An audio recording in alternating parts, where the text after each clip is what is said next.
बिस्मिल्लाहिर्रहमानिर्रहीम अस्सलाम वालेकुम। आज हम बात करेंगे शहबाज शरीफ फैमिली के हवाले से। एक बड़ी अहम डेवलपमेंट हुई है। आपको याद होगा शहबाज शरीफ कुछ दिनों से उन्होंने कोरोना वायरस के इशू को लेकर एक बहाना बनाया। फिर उसके बाद उनकी वाइफ की तरफ से भी ये बात सामने आई कि उनको भी वो कोरोना वायरस का शिकार हो गए हैं। और ये अपोजिशन में जितने लीडर्स हैं मेजॉरिटी इनमें वो लोग हैं जैसे यूसुफ रज़ा गिलानी हैं। उन्होंने भी पिछले दिनों में दरख्वास्त दे दी अदालत में तोशाखाना रेफरेंस में कि वो कोरोना वायरस की वजह से वो नहीं आ सकते और उनको मुस्तकिल उसमें इस्तना दी जाए हाज़िरी में। तो ये जितने भी लीडर्स हैं जिनके ख़िलाफ़ केसेस चल रहे हैं स्पेशली अपोजिशन लीडर्स, तो वो इस तरह का ज़्यादा वावेला मचा रहे हैं। और वो शायद इंतज़ार में थे कि उनको कोरोना की वजह से कोई रिलीफ़ मिल जाए, और वो पिछले 4-5 माह से कोरोना की वजह से रिलीफ़ ले रहे हैं। और अब उन्होंने आकर, क्योंकि 17 जून को पेश होना था शहबाज शरीफ ने, अब शहबाज शरीफ की तरफ से दरख्वास्त चली जाएगी लाहौर हाई कोर्ट में, उनकी इंटरम बेल एक्सटेंड हो जाएगी। क्योंकि अगर 17 जून को शहबाज शरीफ अदालत जाते और नैब ने भी आ जाना था, अदालत ने फाइनली आर्गूमेंट्स सुनकर डिसाइड कर देना था कि ये जो दरख्वास्त है ये मुस्तकिल इसको कंफर्म की जाए, जो इनकी अबूरी ज़मानत है या ख़ारिज कर दी जाए। और वो ख़ारिज हो जानी थी और 17 जून को अरेस्ट हो जाना था शहबाज शरीफ ने। इसलिए शहबाज शरीफ ने पहले ही अपने आप को अलग कर लिया है। और बाकी लोगों का करंतना 14 दिन का होता है, 15 दिन का होता है। इन लोगों का करंतना भी कुछ 4-5 माह से कम नहीं होगा। अब आज जो इसमें डेवलपमेंट हुई है ये बेसिकली जो हुक्म है अदालत का वो तो अक्टूबर 2019 का है। और 27 अक्टूबर 2019 को ये ऑर्डर हुआ था। और उसकी एग्जीक्यूशन में अब आकर नैब ने बड़ी कार्रवाई का फ़ैसला किया है। और उस कार्रवाई में नैब ने ये कहा है कि वो इंटरपोल के ज़रिए सलमान शहबाज को वापस पाकिस्तान लेके आएंगे। और क्योंकि सलमान शहबाज इश्तिहारी डिक्लेयर हो चुके हैं, सलमान शहबाज की जो प्रॉपर्टीज़ हैं वो कन्फिस्केट हो चुकी हैं। और शहबाज शरीफ के हवाले से अभी कुछ एंकर्स ने एक कहानी घड़ी थी जिनका ये कहना था कि अभी जब लास्ट टाइम शहबाज शरीफ पेश हुए नैब के सामने, तो अपनी फैमिली के बारे में वो और अपने बेटों के बारे में कह के आए हैं कि जो कुछ प्रॉपर्टी से रिलेटेड डॉक्यूमेंट्स थे या जो लेन देन था वो मेरा बेटा सलमान शहबाज करता था। और हमारे एंकर्स ने उसके ऊपर बड़ी बात की थी कि जैसे वो ख़ुद उस मीटिंग में या जो इन्वेस्टिगेशन थी उसमें मौजूद थे।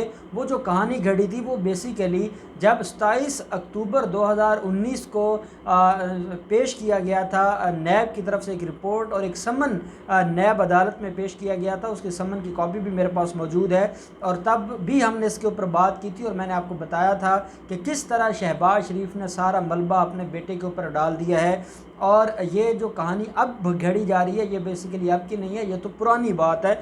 जब से ये जो मनी लॉन्ड्रिंग है या जो आमदन से ज़्यादा असासाजात केस है इसके ऊपर इन्वेस्टिगेशन चल रही है। अब नैब ने जो नया नोटिस जारी किया है और नैब ने जो नया फ़ैसला किया है जो बरतानिया की नेशनल क्राइम एजेंसी है उससे रब्ते का, उसका प्रोसीजर क्या होगा और उसकी कानूनी हैसियत क्या है, इसके ऊपर हम बाद में बात करेंगे। पहले मैं आपसे थोड़ा सा शेयर करना चाहूँगा कि जो सलमान शहबाज है इसके ख़िलाफ़ एलिगेशन क्या है और इसको प्रोक्लेम्ड क्यों डिक्लेयर किया गया और कौन कौन सी इसकी प्रॉपर्टीज़ को सीज़ किया गया था।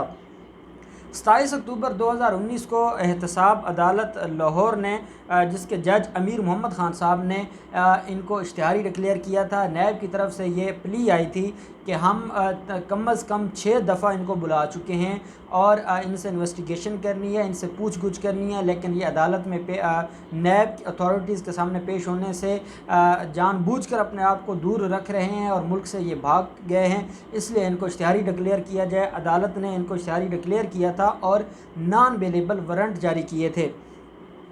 उस वक्त जो प्रोसिक्यूटर थे नैब के एडवोकेट हाफिज़ असदुल्ला अवान, उन्होंने नैब के बिहाफ पर यह कहा था कि सलमान शहबाज शरीफ फैमिली में जो शहबाज शरीफ फैमिली के ख़िलाफ़ एलिगेशन है आमदन से ज़्यादा असासाजात का या मनी लॉन्ड्रिंग का, उसमें जो मरकज़ी मुलज़म है वो सलमान शहबाज है। इसलिए सलमान शहबाज को गिरफ़्तार करना बहुत ज़रूरी है रिकवरी के लिए भी और मज़ीद इन्वेस्टिगेशन के लिए भी।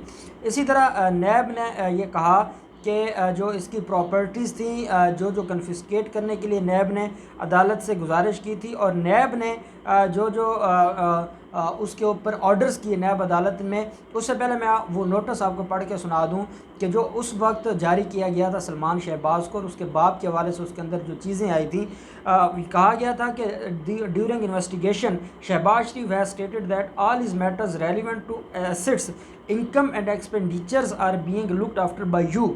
सलमान शहबाज को ये मुखातिब कर रहा है नैब का ये नोटिस।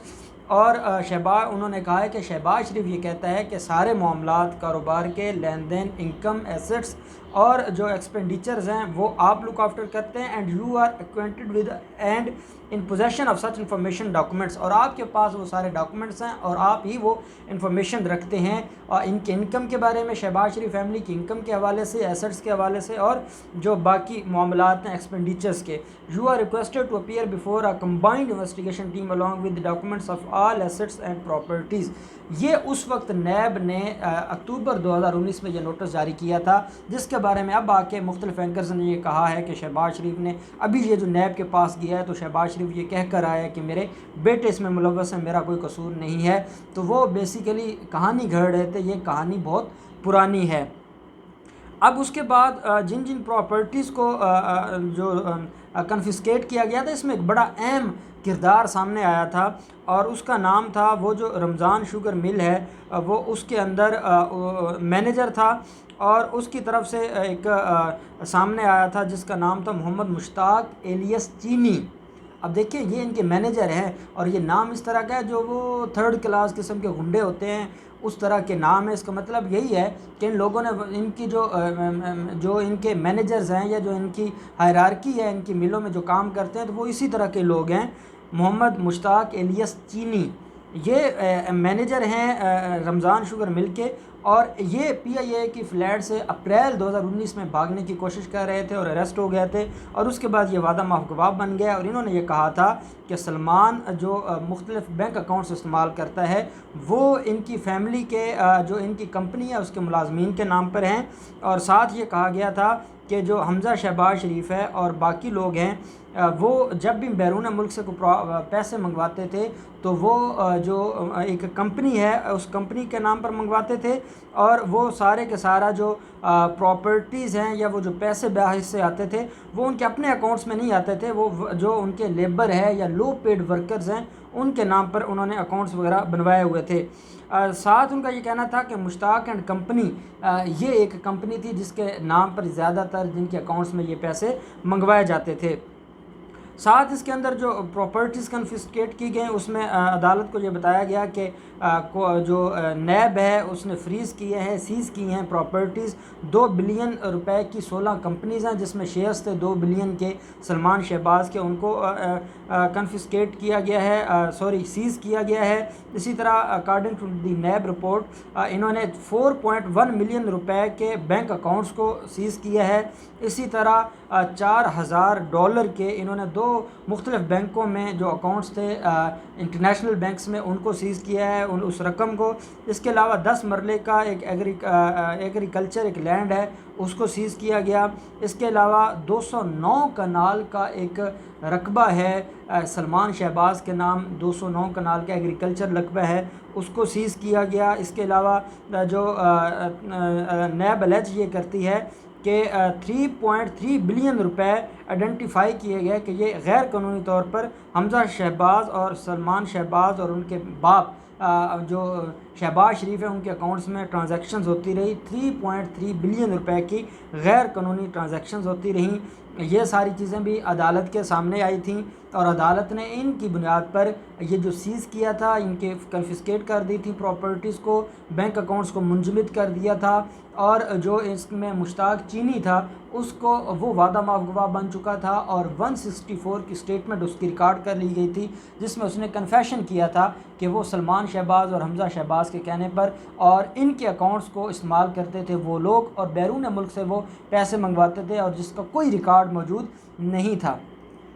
अब आकर नैब ने ये फ़ैसला किया है। ये पिछले हफ्ते नैब की मीटिंग हुई है और जब ये नवाज़ शरीफ के वारंट जारी किए गए हैं और नैब अदालत ने वजारत ख़ारजा को ये कहा है कि वो लंदन हाई कमीशन के ज़रिए ये सर्व करवाएं और फिर उसके बाद उसको इश्तिहारी डिक्लेयर किया जाएगा, तो नैब ने भी एक्टिव हो गई है और नैब ने बैरून मुल्क जो मुल्ज़मान हैं उनको वापस लाने के लिए कोशिशें तेज़ कर दी हैं, अपना होमवर्क मुकम्मल कर लिया है। और उन मुल्ज़मान में नवाज़ शरीफ भी मौजूद हैं, उनमें सलमान शहबाज भी हैं, हसन नवाज़ और हुसैन नवाज़ भी हैं और इसी तरह इसहाक डार भी हैं। ये वो लोग हैं जिनके ख़िलाफ़ नैब ने अपना होमवर्क तैयार कर लिया है और उनमें से जो पहला निशाना बन रहा है, जो पहला शिकार है नैब का, वो सलमान शहबाज है। और सलमान शहबाज के लिए नैब ने ख़त लिख दिया है जो नेशनल क्राइम एजेंसी है बरतानिया की, उसको कि वो अपने कवानीन के मुताबिक इंटरपोल के ज़रिए सलमान शहबाज को वापस भेजें। एक्स्ट्राडिशन का जो कानून है, तहवील मुजरिम, जो इंटरनेशनल लॉ का बड़ा अहम एक इंटरनेशनल लॉ का हिस्सा है, तो एक्स्ट्राडिशन के कानून के तहत इनको मुल्क में वापस भेजा जाए और जो अपने बरतानवी कवानीन हैं उन कवानीन के ज़रिए इंटरपोल को कहा जाए और वो इनको वापस भेजें। आपको याद होगा ये कुछ जो MOU भी साइन हुए थे मुख्तलिफ़ अथॉरिटीज़, जो बरतानवी अथॉरिटीज़ थी और पाकिस्तान की अथॉरिटीज़ थी। जब इमरान खान ने ओहदा संभाला था तो उसके बाद जो बैरून मुल्क पैसे हैं या बैरून मुल्क जो मुल्ज़मान और मुजरिमान हैं, ये वो सारे के सारे लोग हैं जो लंदन में और मुख्तलिफ़ बरतानिया के शहरों में छुपे हुए हैं, जिनके वारंट जारी हुए हैं पाकिस्तानी अदालतों से, जिनको इश्तिहारी डिक्लेयर किया गया है पाकिस्तानी अदालतों से। उन सारे लोगों को वापस लाने के लिए और उन प्रॉपर्टीज़ को वापस लाने के लिए, उनके जो बैरून मुल्क ब्लैक मनी है उसको वापस लाने के लिए एक समझौता हुआ था, MOU साइन हुए थे।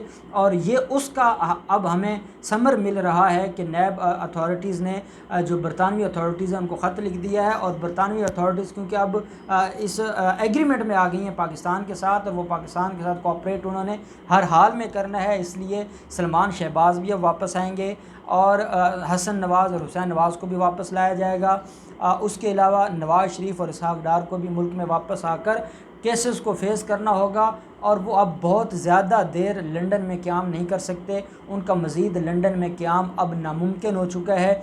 और मैं समझता हूँ कि ये नैब की बहुत अच्छी कार्रवाई है और इसी तरह नैब को बाकी लोगों के ख़िलाफ़ जिनकी ज़मानतें पेंडिंग हैं उनकी ज़मानतों को ख़ारिज करवाना होगा, जिनको ज़मानतें पहले मिल चुकी हैं उनकी कैंसिलेशन मूव करनी होगी, जिनकी अपीलें पेंडिंग हैं उनकी अपीलों को फ़िक्स करवाना होगा, जिनके ख़िलाफ़ रेफरेंसेस पेंडिंग हैं उनके रेफरेंसेस फ़ाइल करना होंगे, ताकि आवाम को नज़र आए, कौम को नज़र आए कि इंसाफ, वो कहते हैं कि इंसाफ होता हुआ नहीं, इंसाफ होता हुआ नज़र आना चाहिए।